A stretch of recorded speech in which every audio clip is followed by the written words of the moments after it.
Hoje, a Petrobras, chamada Petróleo Brasileiro S.A., é uma empresa aberta, ou seja, o Estado brasileiro não é o seu único proprietário, embora seja o sócio acionista majoritário. Assim, é uma empresa de capital misto, público e privado, e é uma das maiores do mundo. A presença majoritária da Petrobras na produção de petróleo e gás em território brasileiro é marcante. Em 2011, a empresa anunciou sua liderança na produção de petróleo, 91,2%, e de gás natural, 97,2%, em todo o território nacional. O papel da Petrobras no processo de tecnificação do território brasileiro é bastante relevante. A empresa construiu dutos que transportam petróleo bruto, interligando diversas regiões e garantindo o fluxo, por vários pontos do território brasileiro. Guilherme, bom dia, seja bem-vindo. Professor. Desculpa se não, minha senha A não deu demora certo. que a internet que eu tive que vir aqui pra frente aqui para pegar a internet melhor. Beleza, tranquilo, faz parte, imprevistos acontecem. Você tem o livro de geografia? Não, mas eu vi que você mandou as fotos lá no grupo, eu vou acompanhar pelas fotos. Beleza, então, já estou. Começamos a leitura. E aí eu li o primeiro, o segundo, estou no terceiro parágrafo. Professor, ele falou assim que nem pelo link tá indo. Nem pelo link tá indo? Já tentou entrar pelo link, também não tá indo. Estranho, é estranho ver que isso não ocorre. Eu mandei no grupo a senha, eu falei para ele copiar e colar direto. Não deu nem por essa senha, Nem pelas senhas, nem pelo link. Eu vou tentar copiar, jogar aqui no chat. Vamos jogar aqui para alguém copiar e mandar direto para ele, para ver se de repente vai. Estranho. Algo talvez comigo. Continuando no terceiro parágrafo.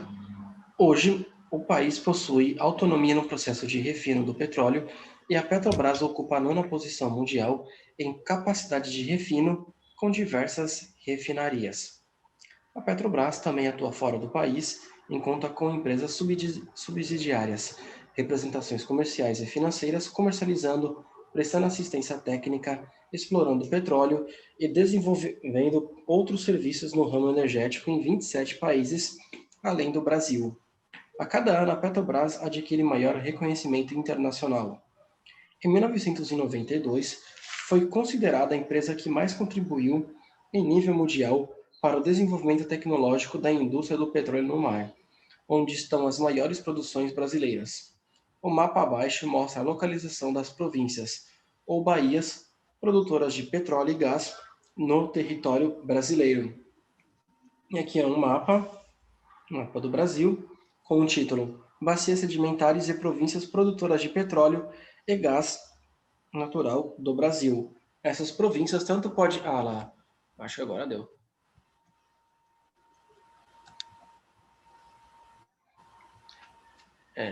Bom dia, Eduardo. Seja bem-vindo. Desculpa qualquer erro com o link, com a senha. Era isso, eu tava colocando a senha várias vezes, eu copiava e colava e não entrava na sala, não conseguia entrar. Me desculpa, eu vou tentar mudar essa senha. Tentar até essa deixar para a Mel, para ficar mais Mas fácil. estranho, eu consegui entrar sem senha. Eu também consegui entrar sem senha, com o último link que foi mandado. Então, eu também consegui entrar com o último link lá, que também não tinha senha. Ah, entendi. Beleza, agora eu vou, a partir de hoje, mandar o link que é bem mais fácil para entrar, não precisa de senha nem nada, vai automático. Tem o livro, Eduardo? Mandaram umas fotos lá no grupo. Ah, beleza. A gente está analisando a primeira foto, bacias sedimentares. Onde tem esses quadrados, de acordo com o mapa, são províncias produtoras. Pode ser tanto de onde explora gás natural, ou petróleo, ou gás e petróleo. A gente tem diversos lugares no Brasil. Percebam que vai desde o sul, ali em Santos, Santa Catarina, sul, sudeste, até o norte, nordeste, lá no Ceará, que é nordeste, região nordeste, assim como o norte do país. E está bem próximo dos estados ao norte, apesar do Ceará ficar no Nordeste. Perceba que vai do sul ao norte por todo o litoral brasileiro até o Amazonas. Tem ali Solimões, onde há exploração. Devido a tanta quantidade de lugar para explorar petróleo e gás, facilita o transporte, a venda, o refino, para uso geral. Porque já pensou se fosse só apenas no Ceará, lá no Nordeste, que fosse a exploração de petróleo? Imagine o custo, a logística para trazer para o Sudeste. Então, graças a essas bacias, facilita muito não só a refinaria, mas o transporte, a logística, para que todo o país possa utilizar petróleo e gás natural. No mapa, sempre atente-se a uma informação, não é da aula de energia, mas tem aqui, ó, bem embaixo, 0 e 420, ou seja, a cada 1 centímetro no mapa, temos... Professor, Oi? só um instante, eu tô com pouca bateria, só vou colocar ele para carregar aqui enquanto isso. Eu vou Beleza. estar aqui na aula, mas eu acho que eu vou estar ouvindo. Beleza, tranquilo. Qualquer coisa que se minha voz eu cortar é por conta do Tranquilidade, não, deixa o celular negócio da carregando bateria. e fique longe, tua saúde está em primeiro lugar, pode ficar cegado. E aí perceba que a cada 1 centímetro no mapa, temos 420 quilômetros na vida real. Todo mapa tem que ter isso, se não tem, o mapa está errado, quem fez errou. A gente tem que saber, cada 1 centímetro no mapa, quantos km tem na vida real. Todos os mapas, a partir de hoje, atentem-se a isso, por gentileza. Continuando, a Bacia dos Solimões, na Amazônia, destaca-se na produção continental, em que prevalece a produção de gás, enquanto as bacias de Campos e de Santos são as maiores produtoras de petróleo. A Bacia de Campos também é a maior produtora de gás do país. A maioria dos campos de exploração de petróleo e gás natural é operada pela Petrobras, ou seja, Solimões, só gás, Santos, só petróleo, e Campos, ambos sendo a maior de gás natural. Vamos ter uma imagem e um texto para a gente poder analisar. Em 2003, quando a Petrobras comemorou seus 50 anos, a produção de petróleo no Brasil e no exterior superou a marca de 2 milhões de barris diários. Poucos anos depois, em 2006, a empresa anunciou que o Brasil havia alcançado a autossuficiência sustentável na produção de petróleo e gás natural quando atingiu a produção média de 1,9 milhão de barris por dia. Com isso, o país passou a exportar mais petróleo e derivados do que importar, o que continuou ocorrendo nos anos seguintes. Ou seja, a gente conseguiu tanta autossuficiência que a gente tem para o consumo interno e tem para vender. Se no passado, nos anos 50, a gente importava mais do que exportava, já é diferente porque a gente descobriu novas bacias, novos locais para que a gente pudesse explorar e para o consumo interno, uma vez que não precisa importar, então os custos são menores. Se não fosse isso, a gasolina seria ainda mais cara do que já é. A descoberta aumentou em mais da metade as reservas de óleo e gás no país e colocou, juntamente com a Petrobras, em novos patamares no cenário mundial no setor petrolífero. Observe a localização do pré-sal e as camadas sob o solo na ilustração a seguir. Temos um textinho. Até a descoberta do pré-sal, a exploração do pós-sal concentrava-se as maiores reservas de petróleo no país. Temos as imagens. O oceano, quando chega no fundo do oceano, embaixo há uma camada de pós-sal. Depois, a camada de sal e uma camada de pré-sal. Por que está aqui embaixo? Porque vem lá desde o centro da Terra. Então, eles consideram o centro da Terra, vai subindo, chega uma camada que antecede o sal, e aí o sal, e depois o pós.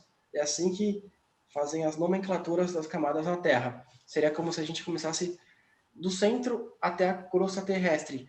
Núcleo interior, núcleo exterior, manto inferior, manto superior e crosta terrestre. É o certo a se falar, desde o centro da Terra até em si, até a crosta terrestre onde nós vivemos. Por isso que tem as camadas como manto, núcleo, etc. E aí pré-sal, sal e o pós-sal. E começou a exploração no pré-sal devido à descoberta em Santos de milhões de barris de petróleo existente lá, que a gente pôde e ainda pode exportar e ainda abastecer o país sem maiores prejuízos. Alguma dúvida por enquanto? Não? Se tiver dúvida, pode mandar mensagem, pode ligar o áudio e falar. Na outra página, outra imagem, para explorar a camada de pré-sal, é preciso vencer alguns desafios tecnológicos, entre eles a profundidade do mar naquele local, que chega a 7.000 metros, ou seja, 7 quilômetros. Observe a ilustração abaixo, a profundidade dos principais campos, 7 km, dá mais ou menos da Escola Aquarela até o centro de Mongaguá. Seria isso de profundidade.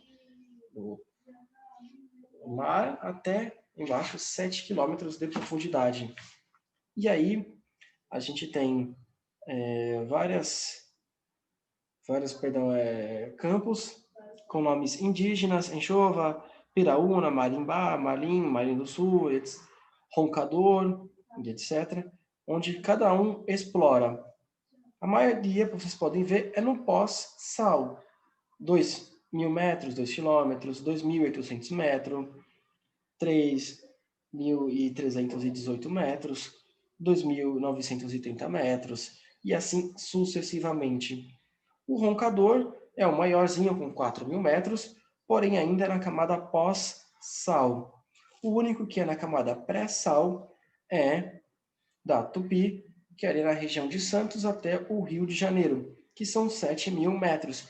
E você tem que perfurar todas essas camadas. Você tem que chegar até o fundo do oceano, perfurar essa primeira camada pós-sal, perfurar a camada de sal, e aí sim, na camada pré-sal, você vai explorar e tirar ali o petróleo que você vai usar principalmente para gasolina e para outras indústrias, fábricas, como a produção de plásticos, por exemplo. Aqui, a camada de sal, camada irregular cuja espessura varia de 1.000 a 2.000 metros, ou seja, tem que perfurar 1 a 2 quilômetros para aí sim chegar na camada pré-sal. Mais ou menos 5 quilômetros de camada pós-sal, pouco mais de 1 quilômetro, 1 a 2 quilômetros de sal, para aí sim chegar no pré-sal e poder explorar o petróleo. Camada pré-sal, por suas características geológicas, marca o início de um novo modelo exploratório, com tecnologia mais resistente à corrosão, altas temperaturas e à pressão, ou seja, porque quanto mais para o centro da Terra você for, mais para o núcleo da Terra, mais quente é. E aumenta o desafio tecnológico, porque faz mais calor. Você tem que tomar cuidado para que não derreta o maquinário que você está utilizando. Por isso que desafio a alta temperatura e a corrosão devido aos processos naturais que ocorrem o movimento do magma desde lá do centro da Terra até a crosta terrestre, que impacta também na hora de explorar esse petróleo.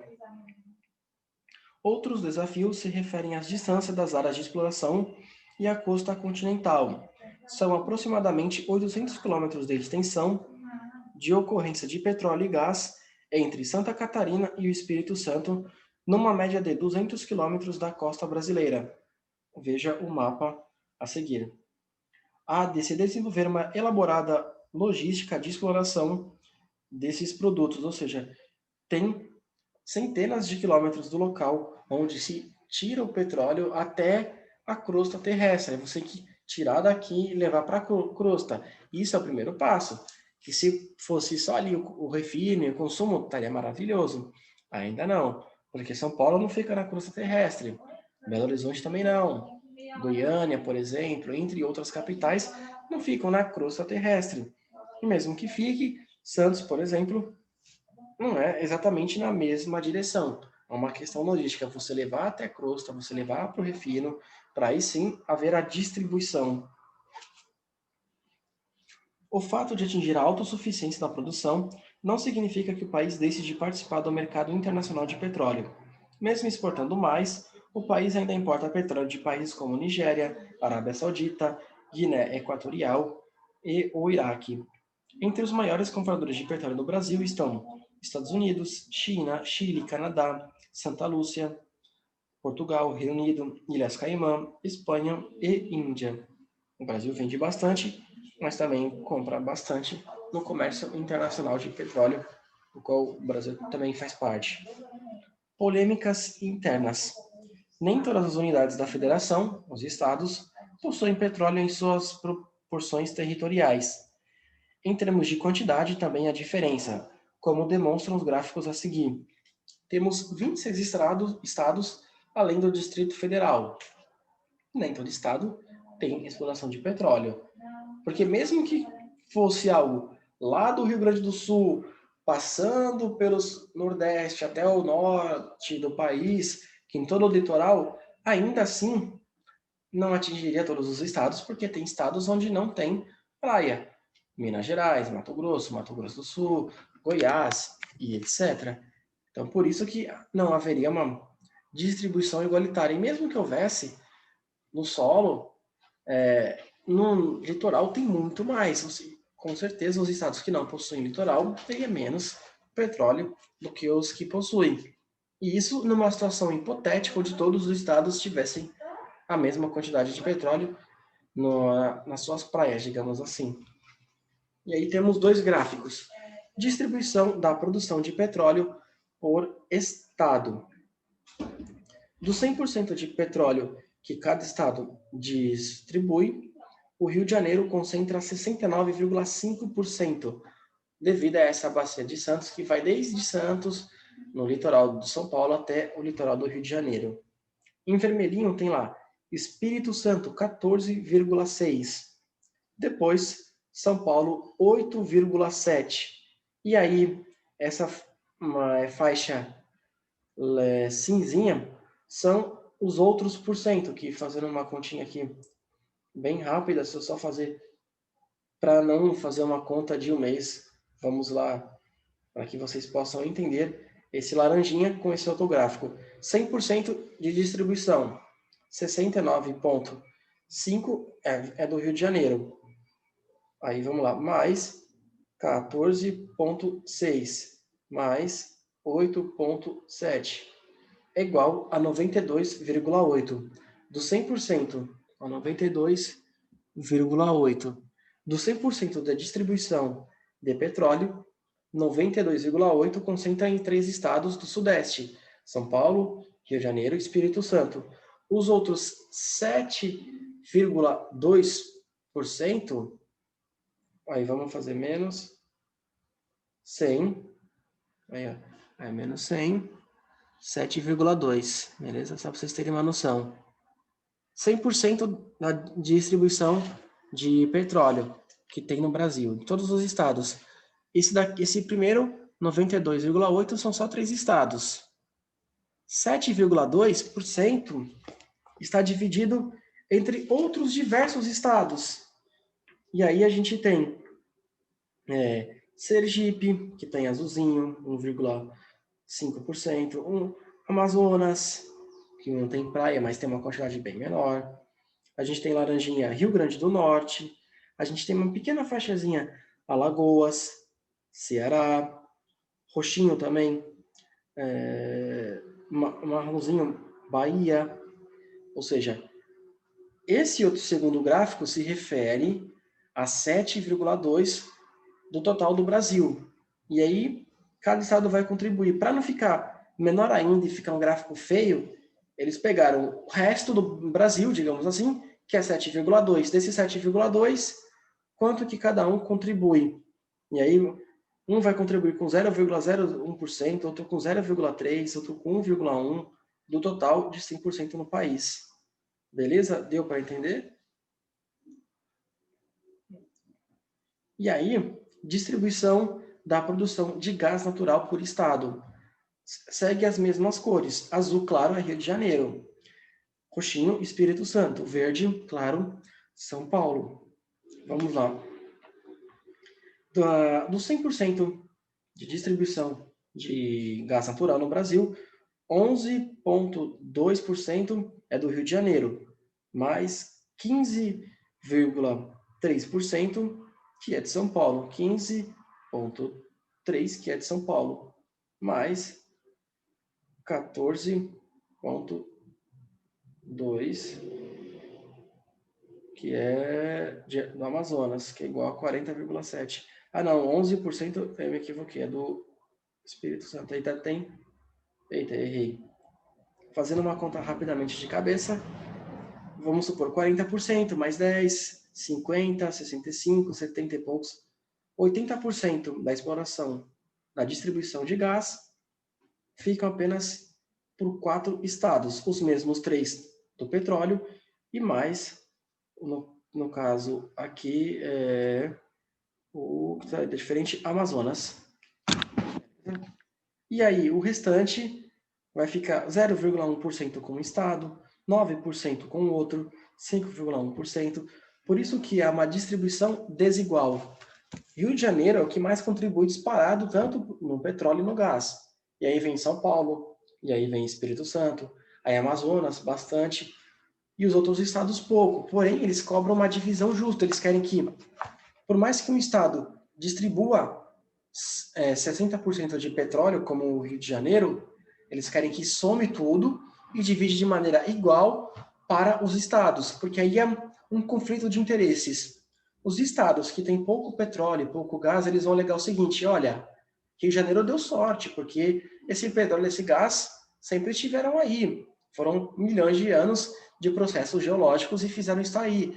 É preciso somar tudo e dividir por igual, porque tem mesma pessoa no Rio de Janeiro, mesma pessoa na Bahia. As pessoas têm direito à saúde no Rio e têm direito à saúde no Espírito Santo, Rio Grande do Sul, em Goiás e etc. Então, por que vai dar mais dinheiro para o Rio de Janeiro, sendo que aqui a gente precisa de saúde, segurança, educação e etc. Esse é o argumento de quem prega uma divisão igualitária, porque todo mundo tem direito às mesmas coisas e dividindo de maneira igual, cada um fica com um pouquinho. Já Rio de Janeiro, São Paulo, Espírito Santo vai alegar, não, eu produzo, eu distribuo mais, eu quero ter pelo menos a minha parcela de distribuição. Cada um fica com a sua parcela. Porque, claro, eles têm o interesse de ter mais dinheiro, e aí recebendo mais dinheiro, vai ter mais dinheiro para jogar na saúde, na educação, na segurança, fazer mais obras, ter mais dinheiro para mostrar serviço, digamos assim. E aí, usar isso politicamente, por exemplo, nas eleições, que vai ter mais dinheiro para fazer mais hospitais, mais escola, etc. E eles vão alegar que não, está no meu território, então pertence a mim por direito e eu tenho direito a essa parcela. E a essa polêmica interna, é difícil chegar a uma conclusão, porque cada um vai ter os seus próprios argumentos.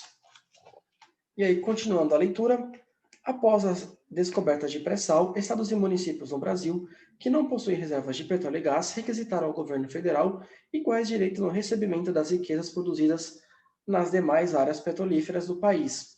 A alegação é de que tais riquezas pertencem a todos os brasileiros e não apenas aos estados e municípios onde há petróleo e gás ou aqueles que estão localizados de frente a áreas de exploração no mar, chamados de estados e municípios confrontantes, ou seja, a 200 quilômetros do litoral do Espírito Santo há bastante petróleo, então o Espírito Santo tem direito só porque está na mesma linha reta. Os estados produtores e confrontantes, por sua vez, respondem que a maior parte dos royalties dessa produção pertencem a ele, já que arcam com maiores custos econômicos, com construção e manutenção de infraestrutura e também sociais por conta do aumento populacional e crescimento da demanda por emprego, moradia, educação e saúde. Em novembro de 2012, a então presidente Dilma Rousseff vetou parte do projeto de lei que previa a redistribuição dos royalties do petróleo entre estados e municípios de contratos assinados daquele ano. Pela nova lei, porém, em 2013, os royalties foram distribuídos também para estados e municípios não produtores ou confrontantes, ou seja, que estão na mesma linha reta. Receberam 10% em 2013 e em 2020 receberão 20% dos royalties. Os estados produtores terão redução de 40% para 32%. A polêmica e os debates sobre os royalties na época, contudo, prosseguiram no Congresso, porque os governadores vão fazer uma pressão para presidente, ou agora presidente Jair Bolsonaro, para mudar isso. Os deputados e senadores de cada estado, a mesma coisa, porque eles dependem do voto dos estados que forem eleitos. Então, eles vão lá fazer pressão no presidente, fazer o Renan, então, presidente, tentar modificar a lei para falar: eu trouxe dinheiro para o Espírito Santo, eu trouxe dinheiro para o Rio de Janeiro, Eu fiz essa obra com dinheiro dos royalties. Além de poder terem como isso um ganho político, para falar na campanha, olha, vote em mim, eu lutei por nós, lutei pelo nosso Estado. E aí uma informaçãozinha aqui está no canto. Royalties. Compensação financeira que o Estado recebe de empresas que exploram os recursos no território nacional, dividido entre os estados e municípios da União, ou seja, para poder explorar ali a Petrobras, paga um dinheiro para a União, que repassa para os estados e municípios. União é o governo federal, que vai passar para os governos estaduais e municipais, fazerem pontes, mais hospitais, mais postos de saúde, mais escolas, mais bases da guarda municipal, por exemplo, mais funcionários, etc., porque eles alegam que tem uma maior demanda, mais pessoas, e precisam investir nessas áreas, além de infraestrutura, como obras para ajudar o trânsito e etc. O último textinho, antes de acabar a aula, fontes alternativas de energia no Brasil. Em virtude da crise do petróleo de 73, o governo brasileiro passou a incentivar a produção do álcool combustível para substituir em parte a gasolina e minimizar a dependência externa do petróleo. Encontra-se aí a origem das pesquisas e produção de energias alternativas no Brasil. Conheça mais detalhes no infográfico a seguir. Esse infográfico eu vou deixar para explicar na próxima aula, porque vai falar sobre energia eólica, biodiesel, fotovoltaica, solar, etanol e etc. E aí vão ter umas questões para serem debatidas, para serem analisadas.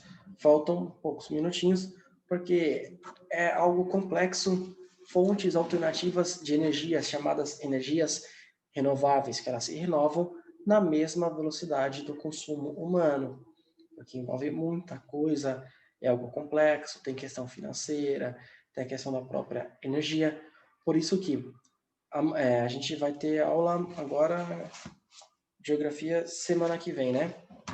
Beleza, então, semana que vem eu vou dar uma lida nesse infográfico, que está na página seguinte, eu vou tirar foto, vou explicar, e aí eu vou deixar para vocês fazerem essas questões. Beleza? Deixa eu ver. Tem mais 3 minutinhos. Eu vou pedir para vocês fazerem as questões da página 474, por gentileza. Beleza? Façam as questões da página 474, porque aí na próxima aula eu corrijo, leio esse mapinha, explico e depois passo uma outra atividade para vocês fazerem. E aí na outra semana a gente já inicia Brasil, potência agrícola. Beleza? Alguma dúvida? Questões da página 474.